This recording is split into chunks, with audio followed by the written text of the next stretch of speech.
도쿄 디즈니랜드 야간 청소부 감동 실화를 담고 있는 책 내가 하는 일 가슴 설레이는 일. 이 책에 보면 이 저자 가마타 씨는 신혼여행 때 꿈의 놀이동산인 디즈니랜드를 다녀오게 됩니다. 그리고 너무 그 경험이 좋아서 디즈니랜드에서 한번 일하면 좋겠다 이런 마음을 갖고 있다가 도쿄에 디즈니랜드가 오픈한다는 말을 듣고 채용에 응하게 됩니다. 4번 떨어지고 5번째 채용이 되었는데요. 그가 배정받은 곳은 야간 청소부였습니다. 실망되기도 했지만 야간 청소부인데도 불구하고 미국에서 청소의 대가가 파견을 와서 청소는 어떻게 하는지를 가르치는 것을 배우게 됩니다. 같이 이렇게 야간 청소부로 채용 배정받은 사람들은 청소 배워서 인생에 무슨 소용이 있을까 그렇게 생각했지만 이때 이 가마타 씨는 그 척 보야진이라는 이 청소의 대가가 청소하는 걸 보면서 인생이 바뀌게 됩니다. 청소의 목적이 뭘까요? 쓰레기를 치우는 게 아니랍니다. 쓰레기를 버리지 않게 하는 것이 청소의 목적입니다. 너무 깨끗하면 아무도 안 버린다는 겁니다. 우리 여기 안하도 센터도 너무 깨끗하니까 아무도 안 버립니다. 맞죠? 빛이 반짝반짝 나는데 누가 감히 거기다 버릴 마음을 갖겠습니까? 인간이 아니죠.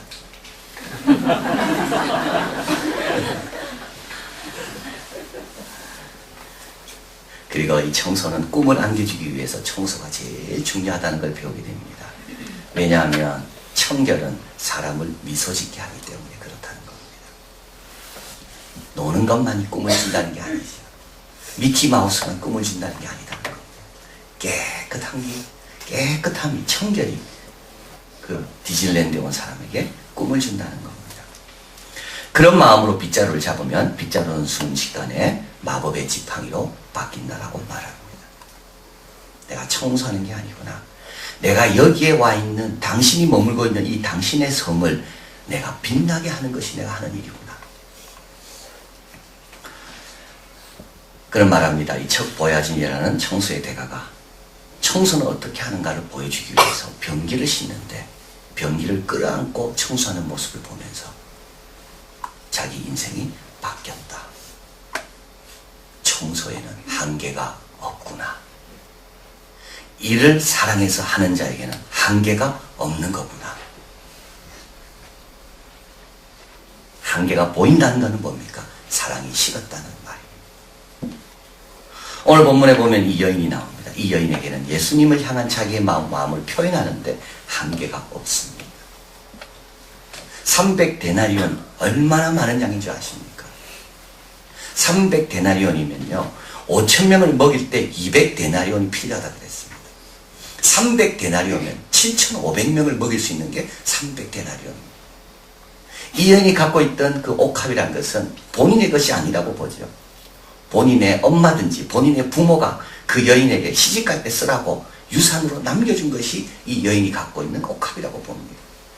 부모 평생 걸쳐서 자기 딸을 생각하며 모아준 것을 7,500명이 먹을 것을 한순간에 예수님께 다 쏟아붓는 겁니다. 한계가 없는 겁니다. 그런데 제자들은 뭐라 하나? 이 여인을 책망하죠.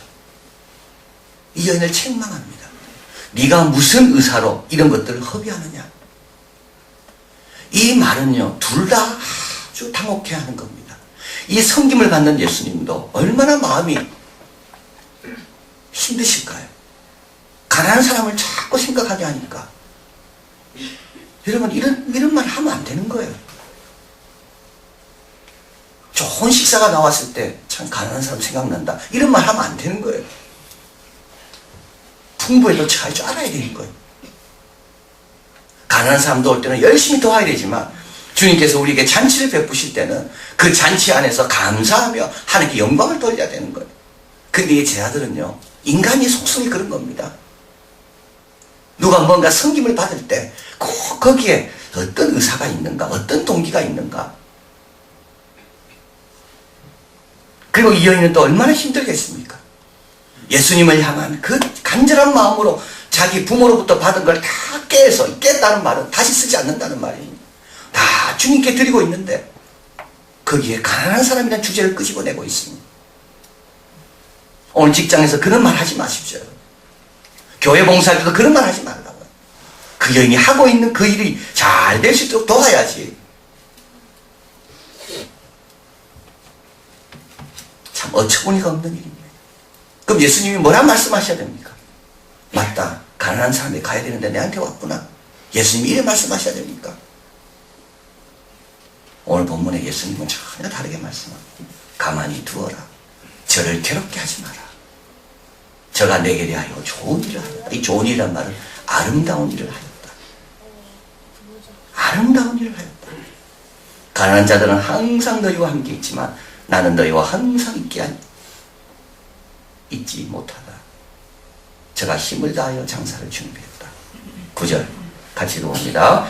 내가 진실로 너희에게 이르노니 온 천하에 어디서든지 복음이 전파되는 곳에는 이 여자의 행한 일도 말하여 저를 기념하리라.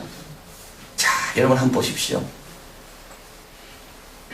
온 천하에 어디서든지 복음이 전파되는 곳에는 주님께서 이 여인의 하는 일을 가지고 주님은 뭐와 연결시킵니까? 복음과 연결시킵니다. 이 여인이 지금 어떤 일을 하고 있습니까? 온 천하에 복음이 열매 맺으려면 이 여인처럼 해야 된다는 것을 주님께서는 가르치고 계시는 겁니다. 제 아들 같아서는 절대 복음은 전파되지 않는다는 거예요. 제 아들처럼 한계를 정해놓고 남이 수고하고 헌신하는 것에 대해서 의심하면서 허비한다고 말하는 그런 정서 가지고는 복음은 전파될 수 없다는 겁니다. 복음이 온 천하 어디서든지 열매 맺으려면 이 여인이 행한 것처럼 행해야 된다는 거예요. 그러면 어디서든지 열매 맺는다. 온 천하 어디서든지 복음이 열매 맺을 수 있는 길이 하나 있다면 그거는 이 여자의 행한 것처럼 행해야 된다. 한계를 정하지 마라. 우리 예수님은 여기서 이 여인이 항묘갑을 깨뜨려서 300데나리온 7,500명이 먹을 것을 예수님 한 분에게 부어주는, 남이 보기에는 허비한 것처럼 보이는 이 여인의 행동이 결국 어떤 열매를 맺는가? 복음의 열매를 맺는다. 다시 말하면 복음의 열매를 맺으려면 이 여인처럼 살아야 된다.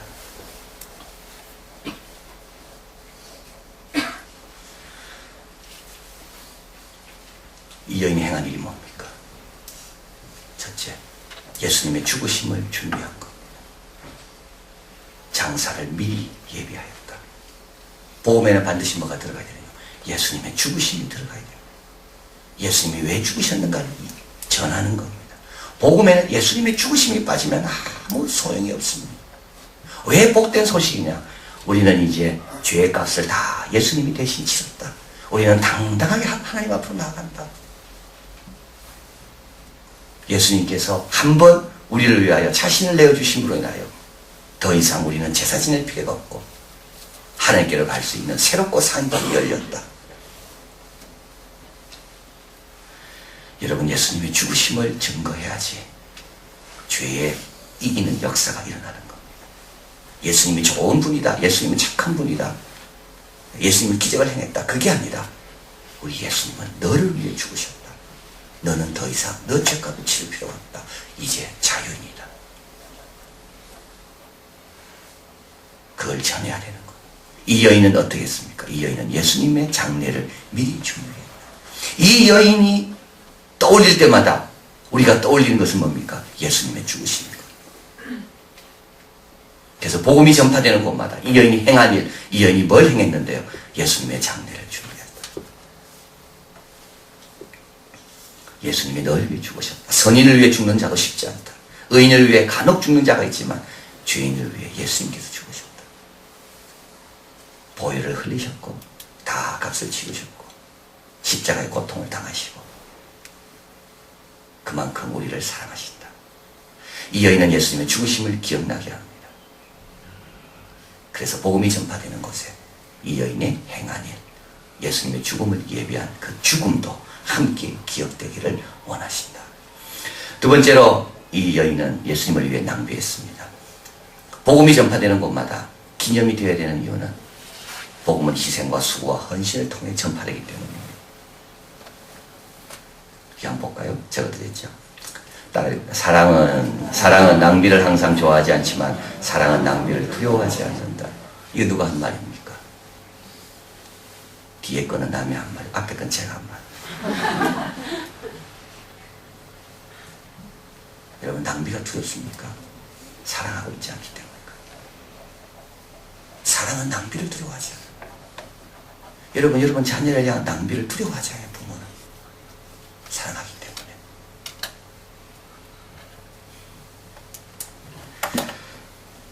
그 다음에 또 한번 읽어볼까요? 사랑은 결코 얼마나 적은 것으로 기분 좋게 만들 수 있는가를 생각하지 않는다.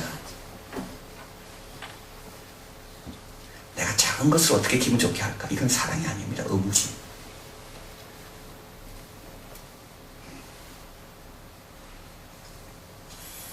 이거는 윌리엄 바클레이가 한 이야기입니다. 그 다음에 독일의 신학자 폴 틸리가 한 이야기입니다. 같이 한번 읽어봅니다. 합리성이라는 한계 안에 갇히면 그 종교는 불구가 된다. 합리성이라는 한계 안에 갇히면 그 종교는 불구가 됩니다. 그 사랑은 불구가 됩니다. 물론 기능은 합니다. 제대로 기능 못하죠. 불구가 됐으니까. 폴 틸리는 말합니다. 당신의 시간과 힘을 유용하고 합리적인 것만을 위해 탐욕스럽게 보존하지 말라. 여러분 다 바치지 않고 한계를 자꾸 정하는 이유는 어디 있습니까? 뭔가를 위해 탐욕스럽게 보존하려는 그 탐욕 때문입니다. 사랑은요, 탐욕을 깨뜨리는 게 사랑입니다. 복음은 뭡니까? 복음을 전하려면요, 영혼을 사랑해야 되는 거예요. 그 영혼을 위해서 7,500명이 먹을 것도 그 한 영혼을 살린다면 그 쏟아붓는 그게 사랑인 겁니다. 복음은 이 사랑 때문에 오늘 우리에게까지 온 겁니다. 누군가 이 복음을 전하기 위해 희생했기 때문에 나한테 이 복음이 온 거라고요. 합리적인 계산만 했다면 누가 복음을 들고 한국 땅까지 왔겠습니까? 합리적인 계산만 했다면 누가 교회를 위해서 헌신하고 희생하고 시간을 내겠습니까? 합리적인 것만 계산했다면 누가 아이들을 위해서 선생님들이 수고하고 희생하고 기도하며 자기 아이처럼 그렇게 가슴 아파합니까? 복음을 전하는 곳에 인생을 보내고 복음을 위해 물질을 보내고 그건 다 어디에 있나요? 그건 내 사랑을 말하는 겁니다. 그 영원 사랑. 가난한 자에게 주면 좋겠다고 말하는 사람에게 그게 뭐가 없는 겁니까? 사랑이 없는 거예요. 가난한 사람도 그렇게 사랑해야 되는 거예요.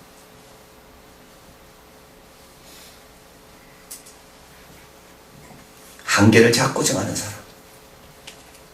최소한으로도 남을 기쁘게 할 수 있다고 생각하는 사람. 낭비를 전혀 하지 않으려는 사람. 자기 탐욕을 위하여 뭔가 아끼고 두고 있는 사람들. 이런 사람들은요, 복음을 전할 수가 없습니다.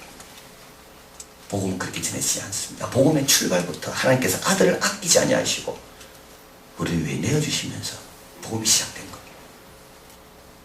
우리 이한교회도 선교하고 복음을 전하기 위해서 아끼면 안 되는 거예요.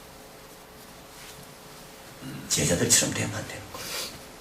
항요값을 깨뜨리려고 할 때 이 제자들처럼 허비한다고 말해서 되지 않는 거예요. 그러면 복음은 전해지지 않는 겁니다. 우리 사랑하는 아이들을 복음을 위해서 내놓아야 돼요.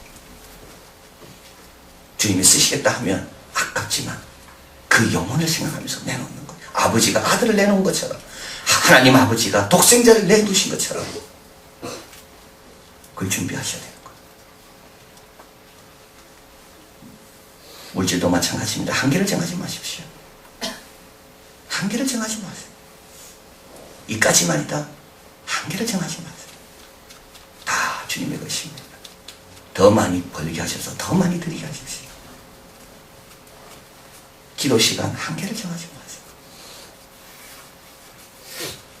사도 바울은 복음을 전하기 위해서 편지도 보내고 사람도 보내고 자기가 직접 가고 감옥에도 가고 안 되면 기도하고 여기가 막히면 이 방법을 쓰고 저기가 막히면 저 방법을 쓰고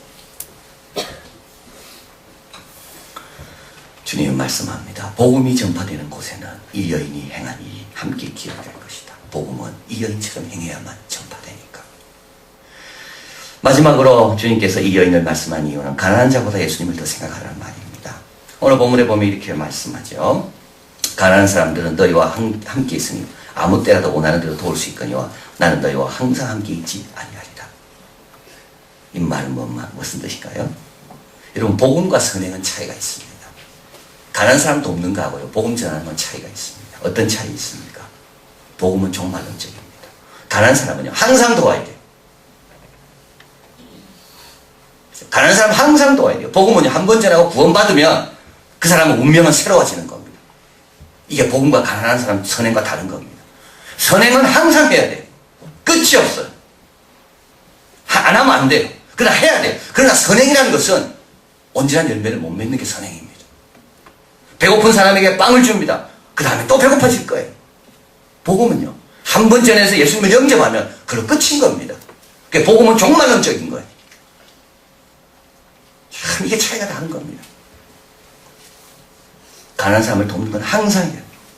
항상 해도 그 사람은 여전히 죄인이고 여전히 하나님과 관계가 회복됨 없이 여전히 죄인으로 살다가 죽는 거예요. 복음은요, 한 번 전해서 예수님 영접하면 하나님 앞에 즐거워하며 하나님을 바라는 새로운 피조물이 되는 것. 이 차이입니다. 가는 사람은 항상 있다는 말씀입니다. 그러나 나는 십자가를 지고 가는 이 순간은 한 번뿐이다. 예수님 그 말씀하시는 거예요.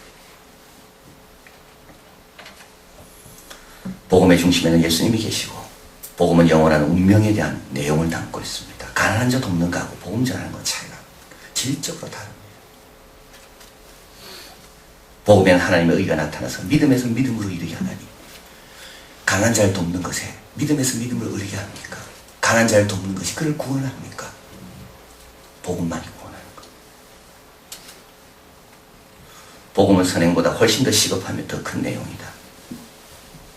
복음에는 가난한 자만 있지 않습니다. 복음에는 인류를 구원하시려는 예수님과 하나님의 사랑이 복음에 있습니다. 예수님은 이런 의미에서 우리에게 말씀합니다. 복음이 전파되는 곳에는 이 여인이 행한 일이 잊지 않고 기억되게 될 것이다. 복음이 뭔지를 말씀해 주는 거죠. 종말론적인 거다. 복음을 듣고 역사가 바뀌고 운명이 바뀌는 그 놀라운 사건은 한 번에 일어날 수 있다. 그러나 가난한 사람은요, 또 도와야 돼. 또 도와야 돼. 또 도와야 돼.